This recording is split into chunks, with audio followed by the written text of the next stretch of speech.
Hello and welcome to Inside New Zealand. For many men, fatherhood is the most important role they'll ever play. And like a lot of things in today's society, that role is changing. In tonight's documentary, Kiwi men talk about their experiences of being a dad in 2002. I think I always wanted to be a dad.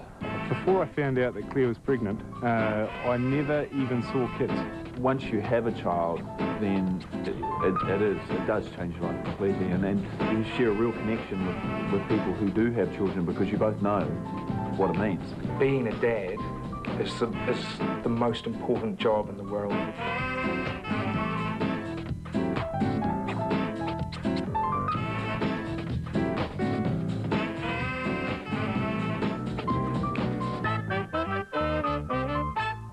Yeah, I was there for the births, as all dads should be, yo.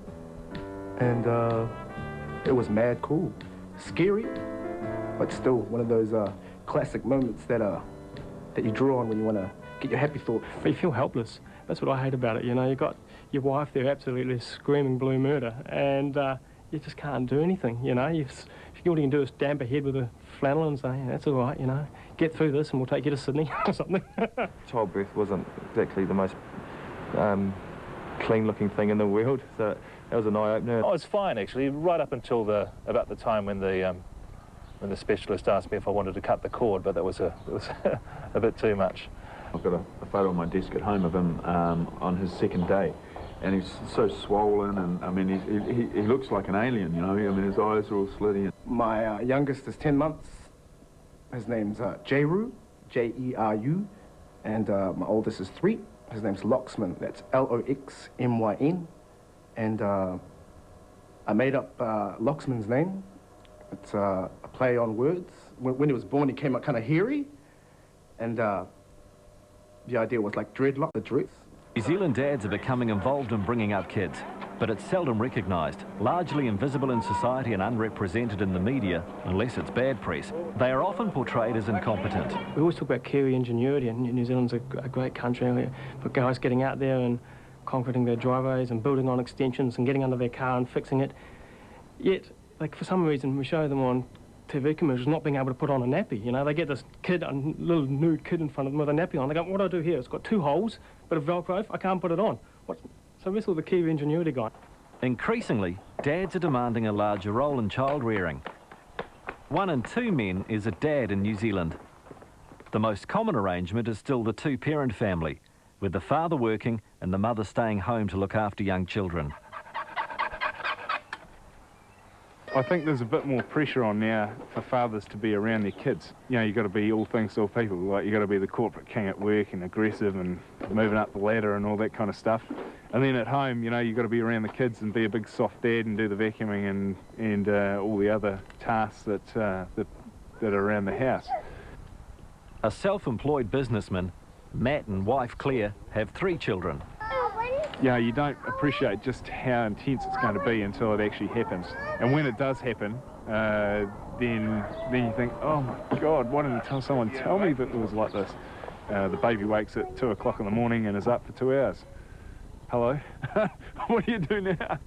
You just stay up and you think, I've got to go to work in a couple of hours. This is a disaster. It's terrible when you start being tired at work and all those kind of things. But at the end of the day, it's you get through all that, and you have a lot of fun along the way as well.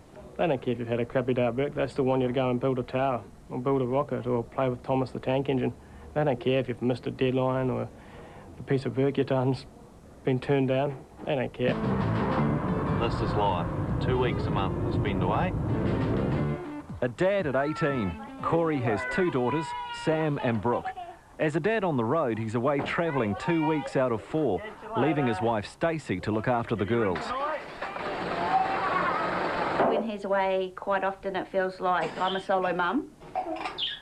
Well, I both like to have their time with Dad where they get to play and rumble before bed. He reads them stories at night when he's home. He rings every night to make sure that we're okay and everything's going well at home. When they're sick, you feel pretty helpless. They're real hard work on Stacey. So yeah, I've had to cut a few trips short.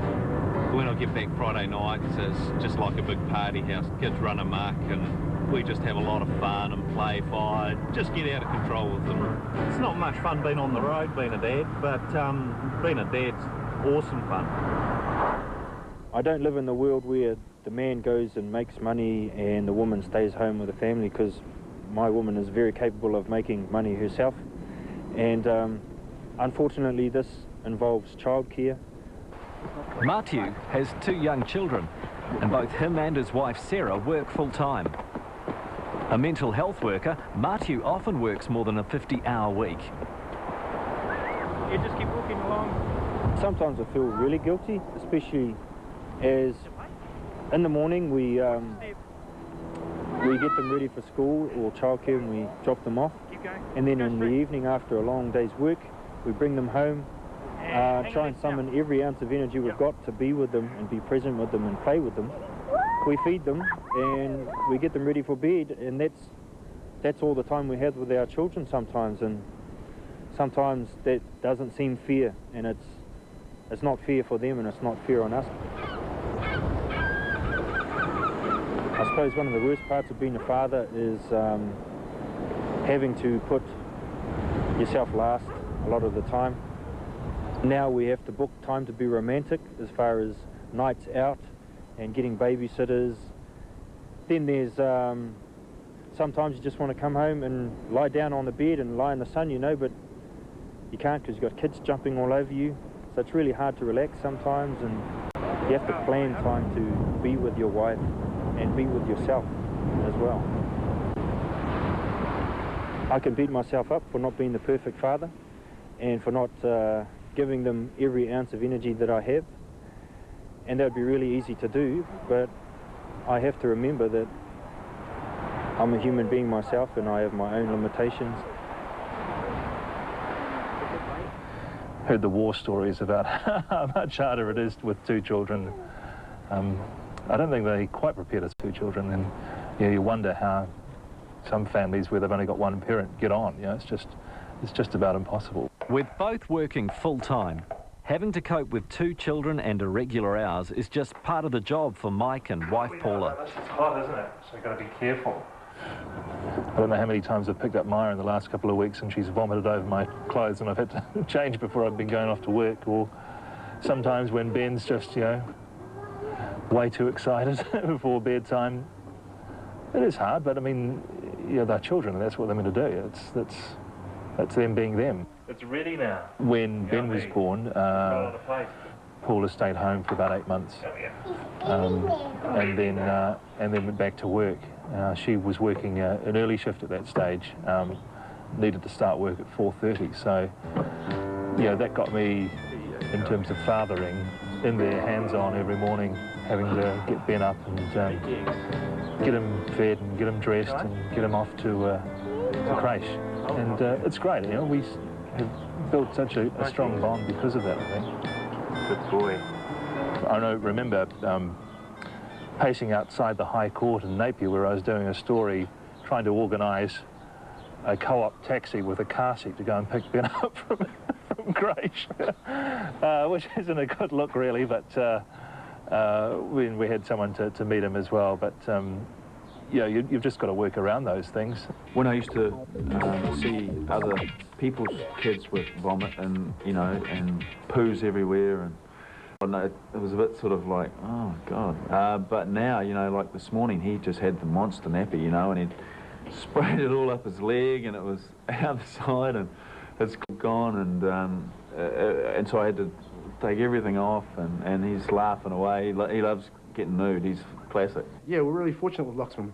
He's never been asleep during the day. I don't think I can remember one time at all that he slept during the day. He came out, popped out, we said go to bed, he went to sleep, and he woke up the next morning at like 8-ish.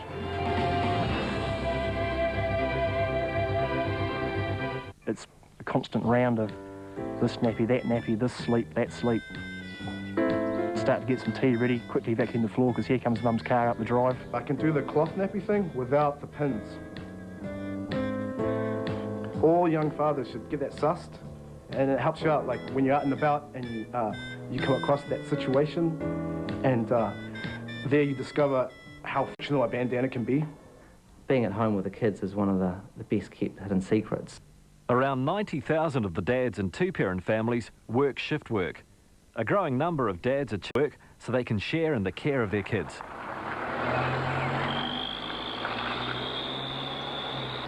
Alistair survives on 4 hours sleep a night. He's chosen to deliver newspapers so he can help care for 3 of his 4 kids during the day. Which is pretty good because I'm out working while everyone's asleep. So there's not too much interruption in that respect. It just means I'm a bit more tired during the day sometimes, or need to go to bed earlier in the evening. But again, the kids are pretty much off to bed by the time I go to bed as well, so it's ideal in that respect. I don't get enough sleep, but who does? The alarm goes about 12:20, and it's pretty much all go from there. I need to be in town by 1:15. Home again around about 6:30, 7 o'clock. Chase Louise off to school or make sure she's ready to go. Make my wife's lunch if she's going to work that day. Tracy works 2 or 3 days a week in town as well. And then pretty much just look after the kids, the 2 small ones during the day. I try and get some jobs done around the house to make things easier for Tracy when she gets home. But as long as everyone's happy and safe when she comes home, that's pretty much my role fulfilled during the day.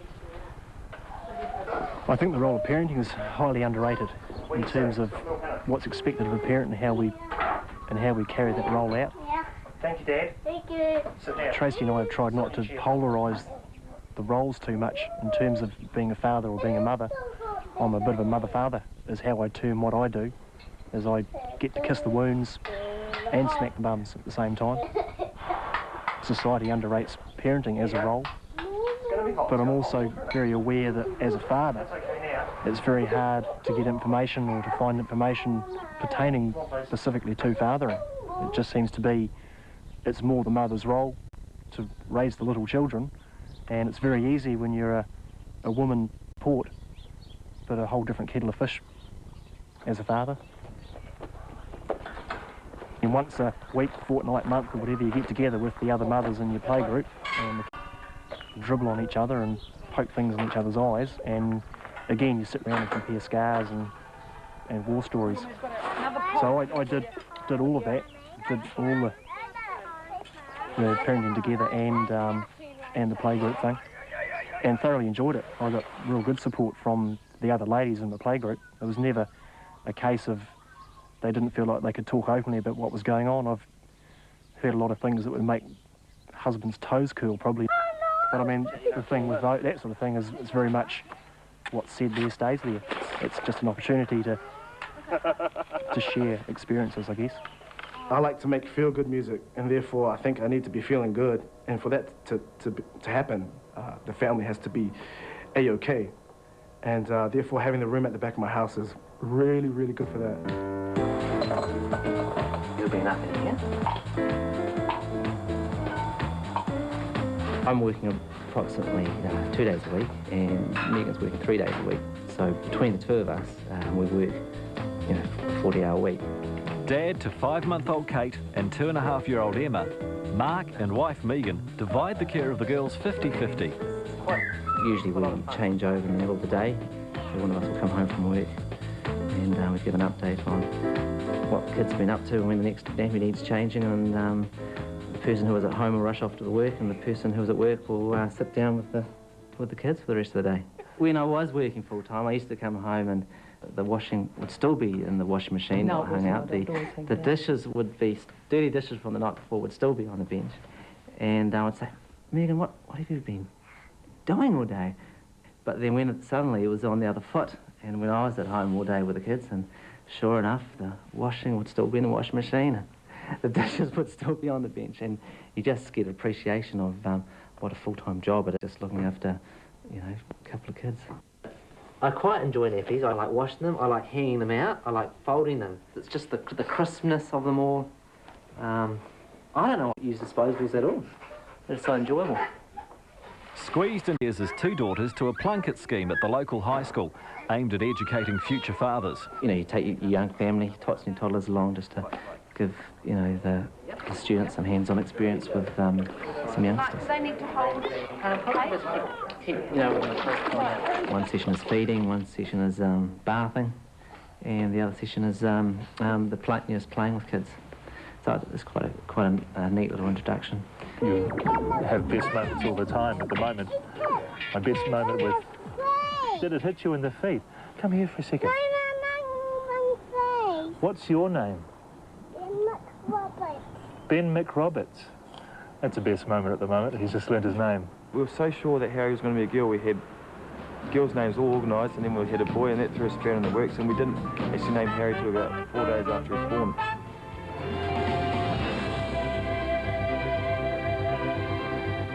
I came home from work one day miserable. I found Maureen miserable, and I said, I don't want to be the breadwinner. She says, I don't want to be the homemaker, so we swapped jobs. And she went and got herself a career, and I became Forrest caregiver. It's interesting, you either get a really positive feedback from people, because people say, oh, what do you do? I say, I'm a dad. They go, no, what do you do? I said, no, I'm a dad. I look after my boy, my wife works. And you get a really positive, oh, wow, that's really cool. You get this odd look. You're a freak, you're just a mamby-pamby of any excuse not to work or whatever. The term house dad sort of does summarise it pretty well. You know, a housewife, a house dad is very similar in their roles and that sort of thing. There are around 21,000 house dads in New Zealand. An increasing number of fathers choose to stay home full-time to look after the kids. Former lifeguard Andrew is a house dad to 8-month-old Will. He's married to Corrie, who's in full-time employment. Corrie had just finished her course as a podiatrist, and she was always going to work. She was determined to work. She'd spent so many years studying, and then she says, I'm not going to become a mum and then not but use all those years of hard graft. So I gave up work, came home in February. Hardest couple of months of my life. I thought it was going to be great, but it was the opposite. It's as easy or as hard as you make it. For the first few weeks, I saw these 4 walls as a prison. I'm trapped here. And over time, I've got to the stage where I can fit in with him and get things I need to do done. I exercise every day and that, and fit that in around him, and so I get what I need for myself done, and he gets looked after and care and attention he needs. Morning tea for the boys. On Thursday mornings, we go around to different guys' places and just have like a relaxing morning tea, and the kids normally cruise around the lounge floor together, and us guys have a bit of a break and a chat. Yeah. I did a women's group once, and they were very, very cliquey and very talking about women's things, and after a 25-minute talk about their menstrual cycles, I'd had enough. But no, the guy scripts are good. We talk about lots of different things. If I've had a hard day with him, Corrie will give me some time out, and I'll go out to my shed and do stuff out there for a few minutes, or mow the lawns or something. Just the 20 minutes away from it all, and you feel so much better. It's a lifetime commitment, and it's there 24 hours a day, 7 days a week. You can't get away from it. You might get a babysitter for a couple of hours, but it's always there. And you have to be, I think, prepared to give everything. And if you're not prepared to give up going out Saturday nights, you're not prepared to give up things, you're not ready to have kids. Sometimes he just gives me so much grief, and I just get so grumpy. And oh, why did we do this? Why did we plan to have this child? And other days, on the same time, sometimes on the same day, you just love him so much. You just big hugs, and he hugs you back, and it's all worth it. I'd throw myself under a truck if it meant saving him. It would just be an instant thing I'd do. I wouldn't think about it. I wouldn't think about me. It'd be him. Must we go any further? Asked Bilbo. Dad to 9-year-old Forrest, Blair and wife Maureen reversed roles when Forrest was born. So quiet that he could hear the dwarfs breathing with like a loud noise. Prepared. I don't think I could have been any less prepared. I had something like $23 in my bank account, and We had just had a flat that we were living in Wellington. I was pretty much, I think for the first 18 months I actually didn't do anything apart from actually stare at Forrest. Just kept on looking at it. You just spend so long just watching your child, not actually doing anything, just grinning at them inanely. So I was very lucky, and I'm very aware of that, and I feel very lucky, and I think that's a lot of the basis of our relationship that we have. There were a whole pack of them yelping all around the tree and leaping at the trunk. I was very concerned that I was going to fall into a particular cliche of what a father was, or because I was so young, I went, I felt that, I looked at fathers and went, oh my God, that's the last thing I want to be. So when I became a father, I decided to try and fight that as much as I possibly could, and took steps to make sure that I didn't fall into that category. Speaking in hindsight, 10 years later, I don't think that category is actually a very bad thing at all. I suppose it's a bit like a garden, isn't it? You know, you put all that work into it and then you reap the harvest out of it at the end of it. Now studying to be a draftsman, Alan's been a house dad for the past 8 years. It suited us really well. We mix and match though. Over the 10 years that we've been married, probably 7 of them Alan's been a house husband. And one of them he's worked full time, and the other 2 we've just shared it really. You realise you need other adult conversation rather than relating all the time with the kids, and I think that after a few days you really hang out to talk to someone else. To be honest, I think it's one of the best jobs I've ever had, is being a house husband. I really did enjoy it, yeah. Right, Los Angeles. We like to think that we've got a reasonable idea of what the world's all about, and a reasonable lifestyle and reasonable values. Gerald, a former meat inspector, has been a house dad of his 5 children. It was basically just spending more time. What's the point of having this new family if we don't sort of get the best quality out of it? You know, why sit for several hours a day and let professionals teach them, and let other fashions and fads affect their lives? Gerald's housework ability, well, not his abilities, he can do it, but his willingness to do it is a bit lacklustre. Well, I'm not a particularly good housekeeper, but I mean, I don't find it particularly hard. It's just a matter of keeping food on the table and you know, throwing the vacuum cleaner around the floor. Housework. Right, housework. Yeah, let's all be truthful now. Housework. Nah, I suck at that. Kind of like have you seen my studio? Maybe you might have, maybe not. It's kind of like a caveman, Sasquatch, Ewok dwelling in a cyclone. And it's, yeah, that's my housekeeping styles. And in regards to housework and that sort of thing, I know it's true love. That binds us together. House dads may have taken over the care of the kids, but how good are they at housework?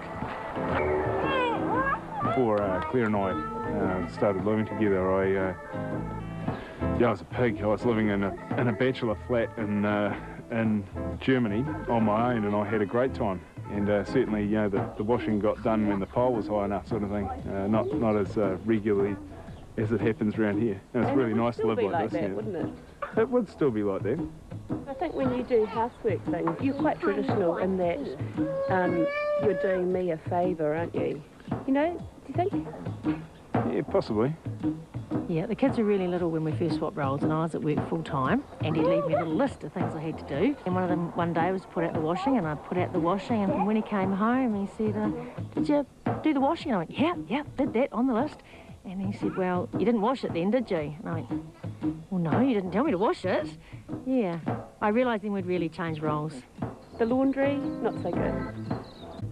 Yeah, think about all the things you got to do with laundry. Colours and whites, and you can't wash this with that. And, yeah, very complicated. Yeah. When you've got, you know, 3 loads of washing to get out the washing line, you've got to have the first load has to be dry by the time you get to the 3rd load, because the first load has got to come out. So if you've got 5 pairs of underwear on the same peg, they won't be dry. Each pair of underwear has to have its own peg. Yeah, he's a bit pedantic about some things, pegs on the line. I just She's a disaster king. hanging out washing and stacking the dishwasher. They're my two weaknesses in life.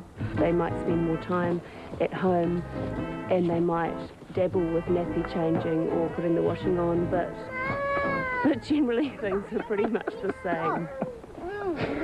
Oh dear. We might be having a discussion about this later. Oh dear.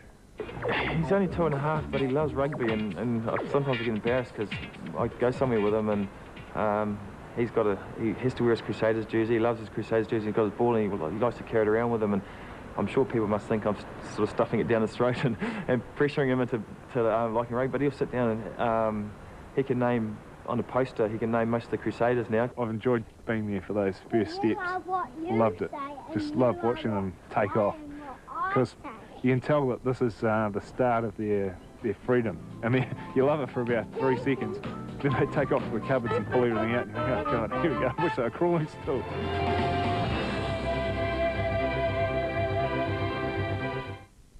I wanted out, and so it was my own doing.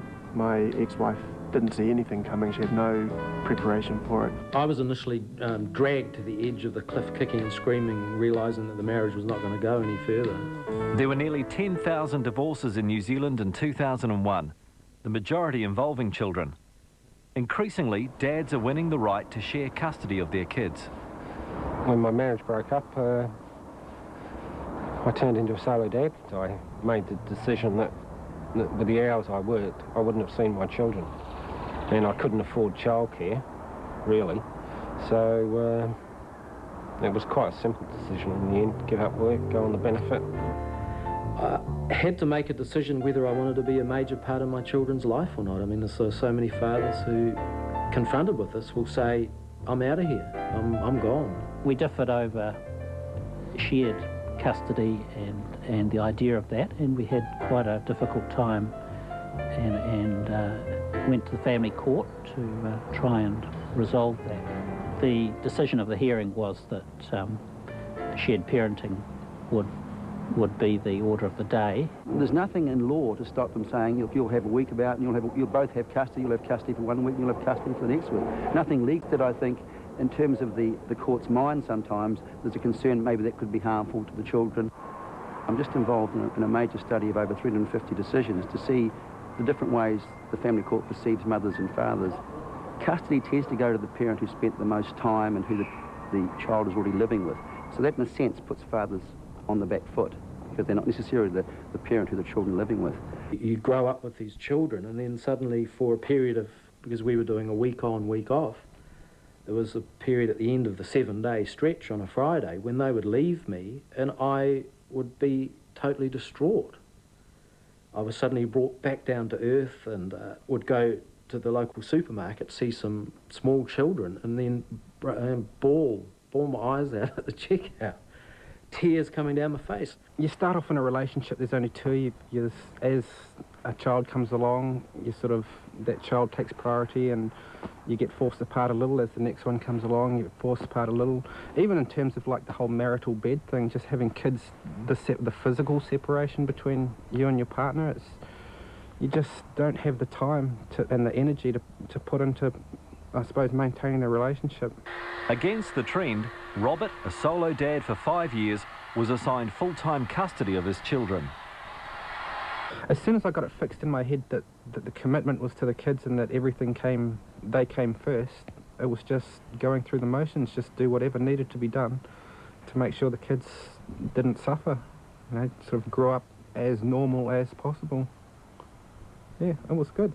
I actually enjoyed, doing the mundane stuff, getting them up for school, dressing them, getting their lunches, dropping them off at school, cleaning.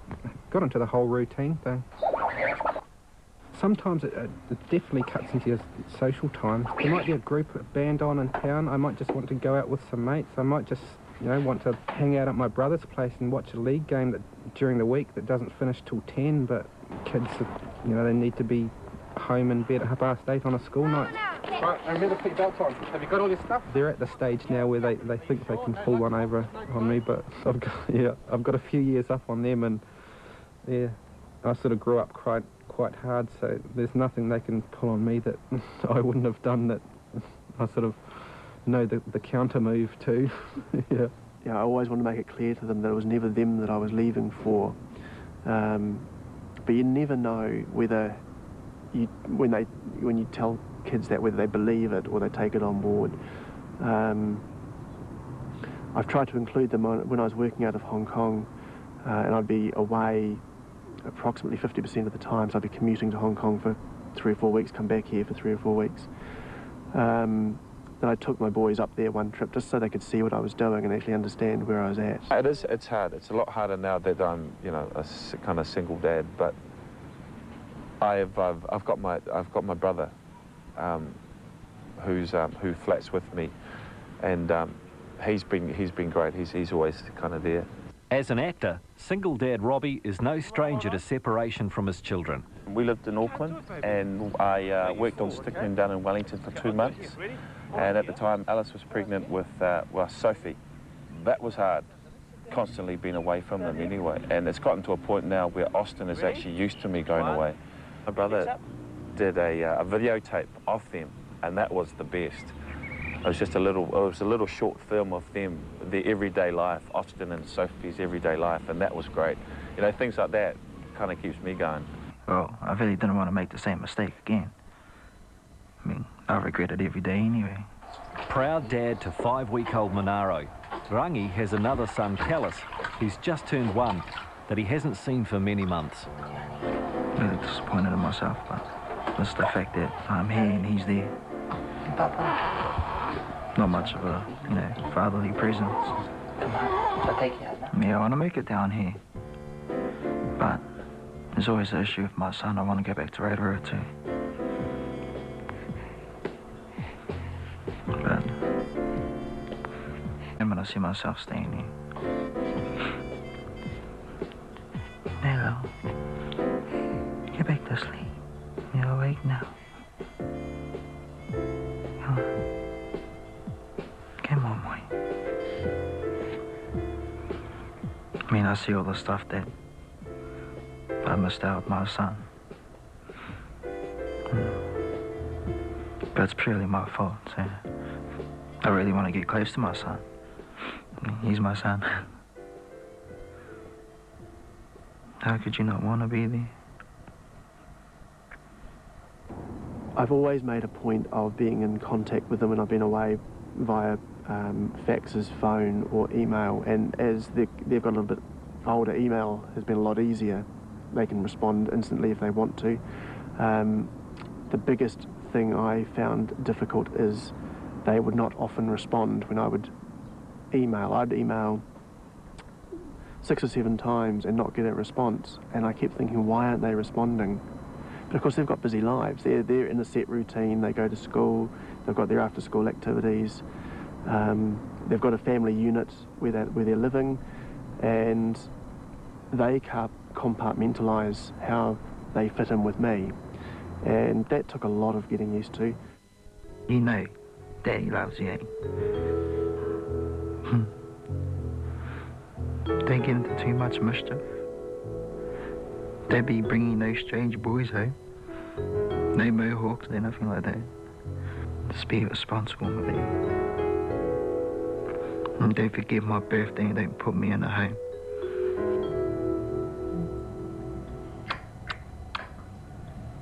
Harry loves watching TV, but he loves the Wiggles and, you know, the fun, high five and that, and I think I know the words to every single Wiggles song, which is pretty sad for a 24-year-old.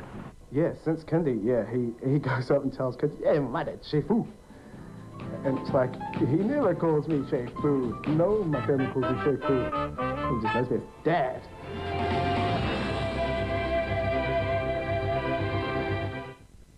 Was electrocuted back in 1981, cardiac arrest, respiratory arrest. I was a dead man. They brought me back. So to be able to do that, come back, live twice physically, and now to be able to live twice family-wise, it's just something else. It really is a fabulous situation. I'm far more relaxed this time. I was young, and my wife at the time was young, and we were under a lot of stress financially, work-wise, etc. So this time it's been really, really different. For most dads, one family is enough. But increasingly, some dads are starting another family later on in life. And we got together. It was just something that was going to happen. And we got together and we started our family, and really I just feel so privileged to be able to have had a second shot at life, if you like. As an international flight attendant, Ron's only home 10 days a month. He's dad to 2 adult sons, Aaron and Lincoln. And now Kimberly, who's 7. Nikki, his wife, also works for an airline. My bond came with my boys in later life, when we actually got together as men rather than father-son. Whereas I think Kimberly and I will have the same sort of emotional bond the whole of our lives. If you were in a one-family environment with both daughters and sons, I guess that would be a little bit different again. But having the boys in one family and Kimberly in the second family, I can actually see the difference. The relationship with the boys was more of a practical relationship. A show me how type, you're my dad, I want to do boy stuff, show me how to do it. Where with Kimberly it's more on an emotional sort of level, I think. I'll come home and then it'll be Nikki's turn. Then she's off to work, so I'm straight into it. I'm dad, I'm picking up Kimberly from school. I'm taking her for music lessons. She does jazz dance, swimming on a Monday afternoon. And quite often it'll be my turn, and so I go in and do the school lunches for the kids on a Monday, Wednesday or a Friday. We made the point to her teachers that because I'm not home as much as a lot of fathers are, that my time at home with my family is precious. I said, you're going to see a lot of me. And whenever they ask for parent help at school, pick me. I just love being there. And it's quite neat, really, because I walk in the classroom there and all the kids, they all know me. And it's a neat feeling to walk into the classroom. And I must admit, apart from maybe 1 or 2 other guys, fathers in the class, it's almost exclusively mothers that you see there. And I'm affectionately known as one of the girls when it comes down to helping out at school.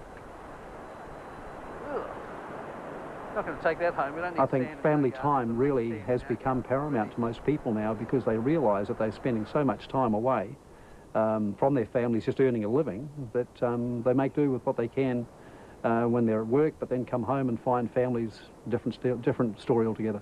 Starting a family again, Paul is the happy dad to 6-month-old Ben. Lee hadn't had any children, so it was her wish to have children, so we went through the IVF program. We did not forget the Edmonds cookbook. And for 18 years ago, I had a vasectomy, so it was quite an ordeal. We certainly didn't go for a reversal or anything like that, so we went for a PISA system, where they go in with a needle and get what they need and transfer it or whatever. So it was trying. We were on IVF for 7 years, and now we've got Ben, who's the idol of my eye, Lee's eye, and I think his 3 brothers' eyes. Paul has 4 different experiences of fatherhood. He fathered a child at 18 and had no contact with him until he tracked down Jared many years later. Jared was born the year I joined the police, so he was from a relationship when I was in the Navy. It wasn't until after his birth that I found out that he was on the scene. About 4 years ago, I started to actively look for him. When I rang his mother, she said that he didn't know about me, but she would tell him and give him my number. A couple of days later, he rang me and we arranged to meet. The first moment was frightening. I know that I left here to drive into town, and I didn't know whether I wanted to go in, and I've spoken to him since about it, and I think he sat in his car for a while and he didn't want to go in, and I got to the car park where we were going to meet, and I didn't want to get out of the car, and I thought, oh my God, you know, what if he doesn't want to know me or whatever, and that was scary. Within 20 minutes, there was just no fear. As well as Jared and 6-month-old Ben, Paul had 3 other sons, Isaac, BJ and Caleb, who died of a cot death. Caleb was 12 weeks old when he died. He died and he'd be 20, and he'd be 20 now, so he died in 1983. That was pretty traumatic for, as you can imagine, for both my wife and I. One of the biggest things that I feared the most when Ben was born was the fact that I don't know if I could cope with another cot death if I was that unlucky. Now, as the days go on and Ben gets older and older, it doesn't even come into my head now. He's there, he's the apple of our eye, and it's just fantastic. Are you right for this one, old fella? I'll give it a go. Certainly with BJ and Isaac, they're more my best friends than my sons. And since Jared's come on the scene, it's like, you know, the four of us go out and play golf, and it's just fantastic. We just hoon around and yahoo and laugh, and I just see myself as somebody the boys that can rely on. And we have that bond. If they ever got into strife, I'd be there for them. I love my dad. I think he was a great father for me and my two older brothers. Dad's really funny because his bark is worse than his bite. And when he first found out that Karen and I were having a child, Dad's first reaction was that he didn't want to see the baby until it was out in nappies and it could walk and hold a golf club. But when we came back from South Africa, we went around to see Dad, and for about the first week where we were, we couldn't get Thomas out of his arms. My wife sometimes says to me, "God, you're just like your father," and I always think, my first impression is, I'm like my father? What? I'm getting like my father? But then you think about it, hold on, maybe that's not such a bad thing. Dad, he was kind of strange, kind of weird as far as the normal dads go. He's like got big long dreads, and he's got a big beard, and he gets into reggae music like heavily. And there weren't many dads around the mid-70s that I knew that were kind of like him. My father I've always called Dad. Lance, I only call him... I got in a bit of a dilemma once when we were playing in the same cricket side because fielding at mid-off and Dad was bowling. You know, sort of saying, "Come on, Dad," you know, it was a little bit funny, so the odd time I might call him Lance, but very, very rarely. I mean, he's Dad, and, you know, that's it. And one of those mornings where I was on duty to get Ben ready, get his breakfast, get him dressed, get him off to creche. We went flying out of the house, I was running late, out of the house, and Ben says, "Mummy's keys?" And I'd grabbed Paula's spare set of car keys by mistake instead of my own car keys, and so I'd found that I was locked out of the house. Locked out of the house without a phone, without my car keys. I didn't know what to do, so Ben and I walked around the back of the house and decided we'd have a look and see if there was a window open. There wasn't. Then I spied the cat door that we'd only just 2 days earlier had installed. So, and I hope I'm not paying for this in psychiatrist bills later on in life, but we managed to squeeze Ben through the cat door. And he got inside and danced around. I said, "Go and get the keys, go and get the keys." And sure enough, he did. When I got the car keys, brought them back. He wouldn't go back to the front door so I could let him out there. Of course, he had to come back out through the cat door again. I'll tell you what, he saved my life.